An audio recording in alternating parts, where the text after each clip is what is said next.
Okay guys, so in this video we're going to have a look at OAuth providers and how to set up your own user account level OAuth provider. So let's get into it. So first and foremost, let's just very briefly talk about OAuth. So to keep things short, OAuth is basically it's a validation system that you use on the web in order to have one system contact another system in a secure fashion. Now the way we usually do this is pretty much how I'm going to show you today. The most common way is like you don't actually implement your own provider system like some organization like Google or GitHub or something like that. They usually have an API, an OAuth API, that allows you to access resources on behalf of a third party, like a user, as an example. And that's exactly what we're going to look at today. But I want just to take a look at how this looks from both sides of the equation. Now, please make sure that you're not like copy pasting this code and like try to do this in a production environment, because the fact of the matter is that it requires a lot of experience and effort to get this completely right, but I want you to see kind of how it works and some basics about how it works, so that if you actually find yourself in a situation where you need to build something like this for your own company, you know a few things about what to consider when you do so. All right? So when do we want to use an account level OAuth system? Well, that's pretty much I pretty much already said so. It's when you have a user like in your system and you want to expose an API where some third party, like maybe you have some customer somewhere or some other company who wants to check out the application that you made, right? And you have all these users and they have their information and stuff like that. And what they need is basically to access in a secure fashion that user's information on behalf of that user. So a user has gone to their system and started using their app, but in order for them to get that benefit that application is providing, they need your information. So now you have to find out, all right, how can I set up things so this user can allow this other system to contact your system and get their information right? So let's get into it. So I have this little server here, and then we have this little application folder here, which is filled with tons of code. And this is the OAuth provider system. So this is our application that we built, and I'm just kind of baked everything together now because I didn't want to go crazy with this demo, because I mean, if I wanted to build a full-fledged system that really truly accurately represented how it looks in production, I would have to spend so much time on that, and I felt that it's not so valuable for learning purposes anyway. But this is our secured route. So we have this route here which holds some type of user information, right? And what we want to do is to create a validation system that allows a user that has an account in this system that we have built, right, to give that information to some other third party, right? And that's where we need all of these other things here, and we're going to touch on all of these routes, of course. So the flow is pretty much that. And then we have a client server, which is going to represent the third party system. So this is some other project, some other company somewhere who's built an amazing product, and they really need your information, or rather they need the information that you have about some user that is a user in both your system and their system. And so this is a common connection point. There is a user on both sides, right? And so we have some endpoints here that is just going to do the actual OAuth integration. And this is, in a way, if we look at this code, it's very similar to how you will do it if you integrate to, say, an OAuth provider like Google or Facebook or GitHub or something like that. So from this perspective, it's pretty much the same thing. I just want us to look at both sides, right? So let's start off with the flow here. So the basics of this is, let's have a look at my little application here, not on my stuff here. We're going to go here. And then we are going to say, all right, so this is a login page, right? This is, now we're on the third-party server, right? That is running on port 3001. So the idea here is basically that I want to log into this system, right? And the most common use case quite a lot of people have is, you've seen this button before, log in with Facebook, log in with Google, log in with yada, yada, yada, right? This is exactly what I'm trying to represent here. So I have this other application and I want to log in. But I don't want to give this application, like, this can be a user experience thing and can also be a security thing. I mean, if you do it to Google, most people will say that they trust Google to have accurate information, right? So it's convenient and maybe more secure to have Google provide the user's profile information as opposed to forcing them to enter their own credentials or something like that.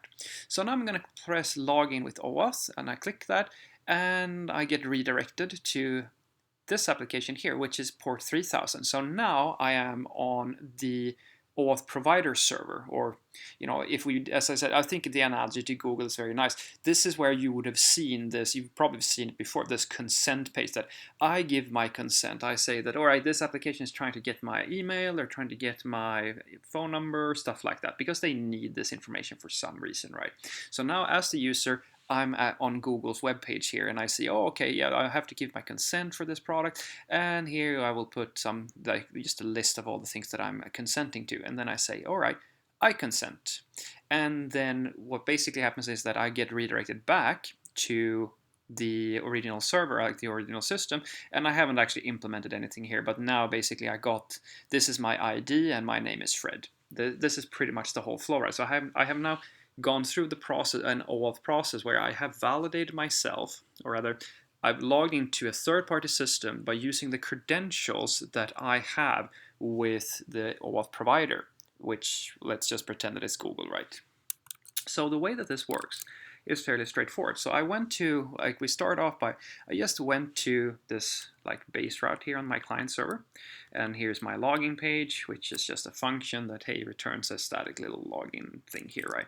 So let's just actually see if I can do this. So this is that page right here, as we can see here, login. Cool. So when I click on on the login page here, I get redirected here, right? What's basically happening is that I'm posting a form here. As you can see here, this is a little post that goes to /login. And then I arrive here, and then I have, usually the way it works is that the auth provider has set up an account where I have to register my application with this system. But since I don't want to have to build all of that as well, I'm just going to hardcode it there and hardcode it now. So I will have some type of client ID that identifies my system. This is my application. I'm the third party, right? And I have registered that with the auth provider, right? And then I define a scope, which is in this case is going to be the profile, and the scope is just a way for me to say, I want this token that I'm going to create, because I need what we call, the end goal of this is to get an access token. That access token is what I use as credentials to the OAuth provider, such as Google or Facebook, to say, hey, this user here has given me the right to access this information, and this is my hand stamp, or this token. It proves that I am allowed to do this, right? So then after that, I provide a redirect URL, and this is also something that is important, because when the flow is going to go simply that I'm going to first request a authorization code, which is basically, this is where we will actually redirect the user to this web page where they can see, oh yeah, this is what this product is going to ask for my consent about, right? And when this is Google, and that's Google's, or in my case, the auth provider's web page. So the redirect URL is simply me saying as the third party that, yeah, when the user has given their consent, just send them to this URL. And usually you can't just give it any arbitrary URL. You have to actually register that as well, because as you can imagine, if you can just say to Google or Facebook or some other entity that, hey, when the user has given their consent and created this code here, just redirect them to some random web page. I mean, that would be really bad, because then a hacker could basically send a user to that page, get them to consent to something that's not to some other product, and then just use that token on their behalf, and that would be really bad. So here's the URL, which is my auth provider, and I say, all right, I'm going to go to validate, and I'm going to include the client ID, the scope, and the redirect URL. Cool.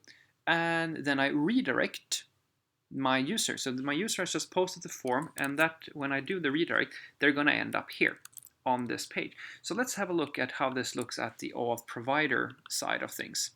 So I've just arrived here.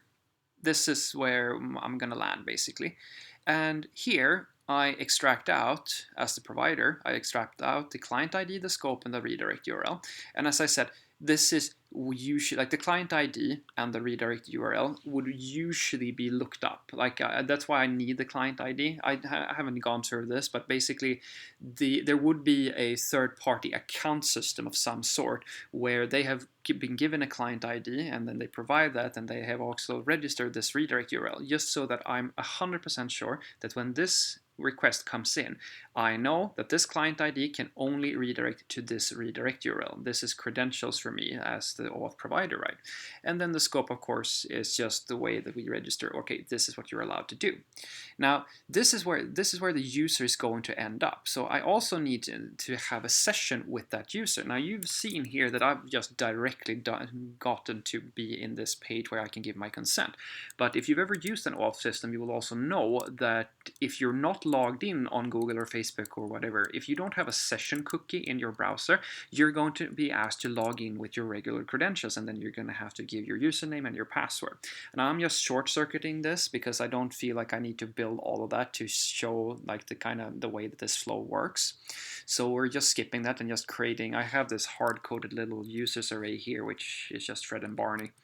And I'm just grabbing Fred. So this is basically me saying that I'm pretending like I have a session and that I'm logged in as Fred. That's all I'm doing right now. I hope that makes sense to you. And then we create this little authorization code. We can just look at that code really quickly.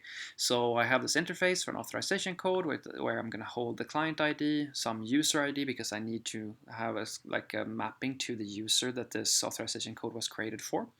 And then the scope, a redirect URL, a number that represents when it was created, and the value, like some random value that I can just have as the token value, right? And this is how I create it. So I create some random bytes here and just convert that to a hex string. I do it as a hex string on the authorization code because that's going to be sent or be included in a URL. So I need to make sure that it's URL compatible, and that's why I'm not using base64 or something like that. And then I have this little authorization response, which is just going to contain a URL. And that's pretty much it, really. So let's have a look at, let's see here. So we create a authorization code. That's about it. Like this code has now been created, and then we store that. Actually, let's look at the services again, or rather not again, but let's look at the service. So I have this little service here, which I'm using Redis for now.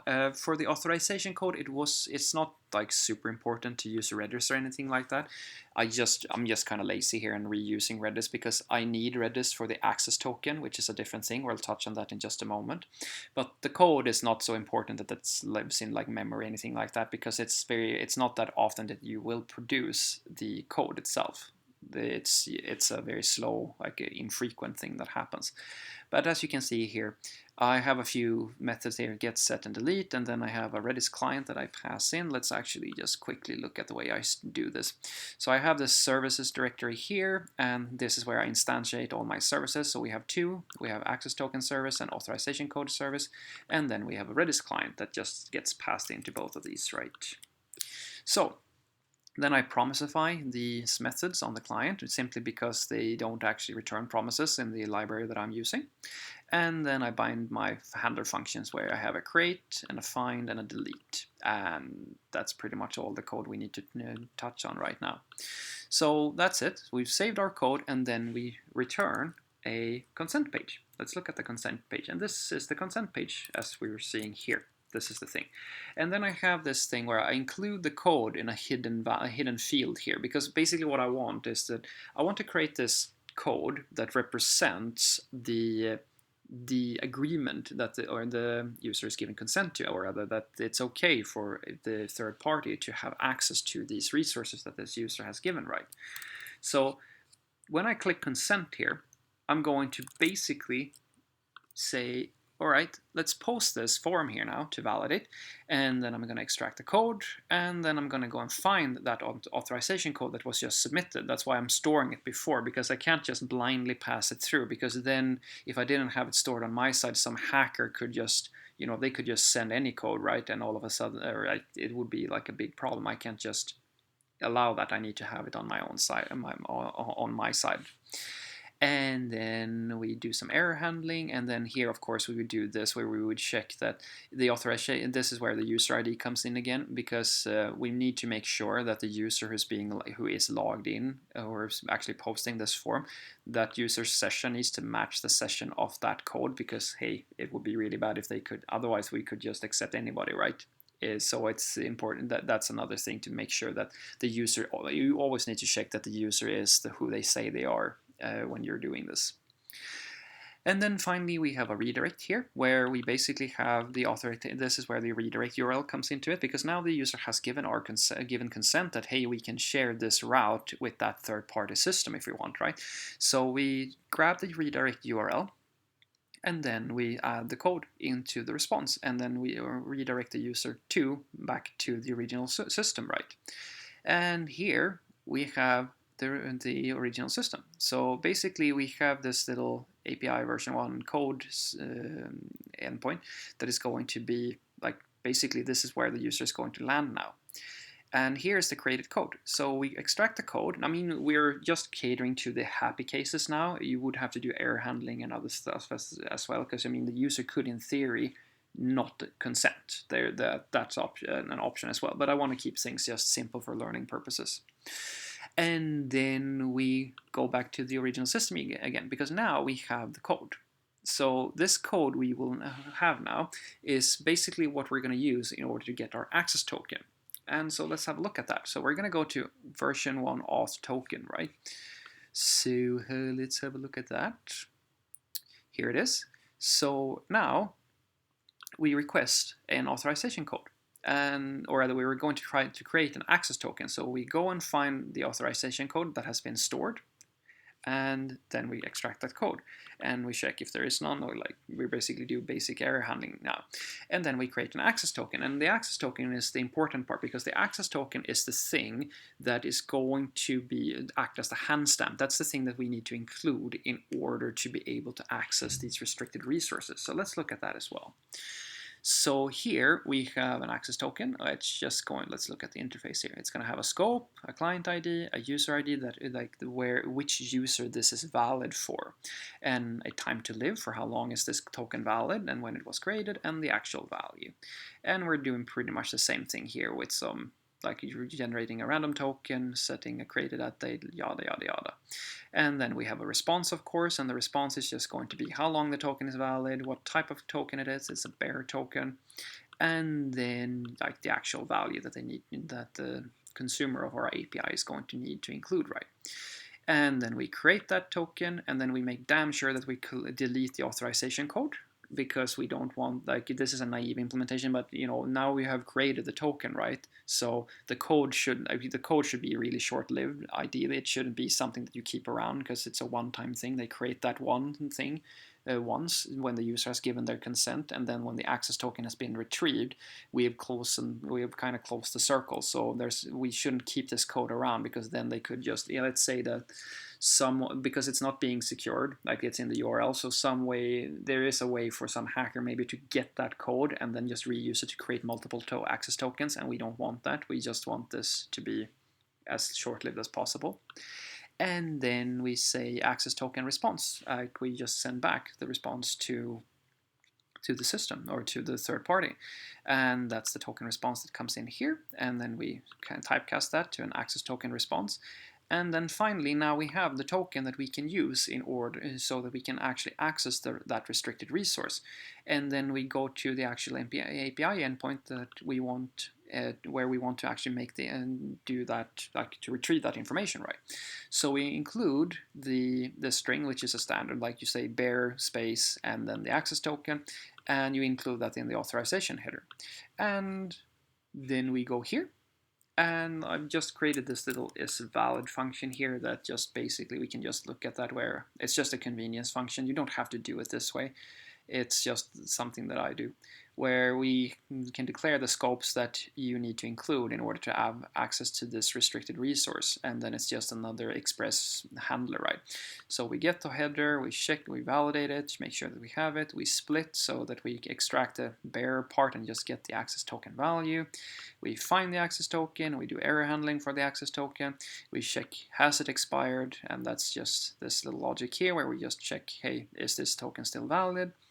And then we do some error handling, and then we do another scope where we split the scopes, and then we just loop through all the scopes, and we make sure that the token, like the scope that is defined on the token, is included, like every scope is included in that scope, so that there's a match, right? And then we say has scope, like we just check if this is the scope correct, and then we let the user through, we let the request through if the scope is actually valid. It's not perfect, but it's pretty, I hope it feels fairly straightforward, right? And then finally, we do the same thing here. We just check if the authorization header is there, we extract out the actual token value, and then we find the access token.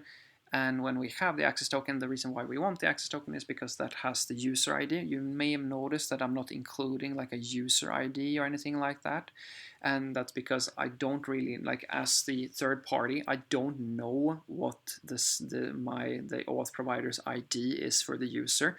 All I know is that I have this token here, and that's the token that is valid for a user. So I'm keeping the user's user ID private from the third party as the provider. I'm just giving them a token, and then I am responsible as the provider for mapping the token value to the ID of the user. And that's why this is an account level thing, where the token is tied to one specific user's account and the resources that that user has access to. And then we do some just basic error handling, and then I just loop through and I find the user with the ID that is matched in the token's user ID. And yeah, that's this is like very simple, like a basic way of doing this, but it's pretty much it's not, I mean, there are other things that we need to consider, of course, like TLS encryptions and like all of this other stuff, all the security aspects, and we are just really playing with the happy case here, but this should give you I hope, a bit of an understanding of how you can implement an OAuth provider if you actually need to do that at an account level. So basically that's it. So the main thing to take away from this is to make sure that you validate, like this is like, as I said, this is just a toy example that shows you the basics of how this works, but it's extremely important that if you try to do this for real, you can still use this as some type of reference structure, but you need to make sure that you're covering all your bases and read all the resources, because if you get this sort of thing wrong, it can be catastrophic for not only yourself but quite a lot of users. So that is pretty much it. Hopefully you found this to be sort of useful. I hope that this has given you a bit of an insight. One thing that I need actually to touch on as well. So in this case, we're just returning an access token, which is basically away from, it's usually the norm for an access token is that it should be fairly short-lived. If we look at the access token that I created, it's just going to, the TTL is 3,600 seconds or like 1 hour. So this is the way, basically what this means is that the third-party system needs to require the user to go through the OAuth validation every hour, because they can only, even if they save that token, I'm not doing this right now, but in a real application I would get that token back and I would probably save it, because if let's say the user wants to log in more than once an hour, or more, like let's say that if you want the user to have a good user experience, you don't want them to have to re-log in quite all that often if it's possible to avoid. So with just the access token, because that's the thing that actually gives you access to the resources, you're going to keep that fairly short-lived, as I said, roughly an hour. But then we also have the concept of refresh tokens. Now I didn't add refresh tokens here because that makes things a little bit more complicated. I didn't feel that it was necessary, but I still want to mention it. So you can still have the concept of a refresh token, and that can be included with the response where you get the access token. And a refresh token is usually something that has a limit, like the refresh token could be valid for, say, several days, and there can also be a limit. You could say that as the auth provider, you can say, all right, these third-party systems, they can get a refresh token, so they don't have to revalidate the user. Let's say that that refresh token is valid for a week, and you can refresh your access, use that token. If the access token is invalid, in other words, that dies after 1 hour, then you can use the refresh token to get another access token without forcing the user to give their consent again. But as the auth provider, you probably want to create some restriction there so that they can't just endlessly create new access token with one refresh token, because of course if a hacker has that, that's basically a free ticket to just create new access tokens over and over and over. So it's fairly normal to see that an access token is very short-lived, like an hour or something like that, and the refresh token is long-lived, maybe several days or months, and then you can use that a few times. Maybe the refresh token is valid to use 3 or 4 times before you actually have to create a new, to basically ask the user again to give their consent. But that's more of a user experience thing. Yeah, I just felt that was necessary to mention as well. So yeah, this is pretty much the basics of how you can implement an OAuth provider system and how a third-party client is going to interact with that OAuth system. Have a great day.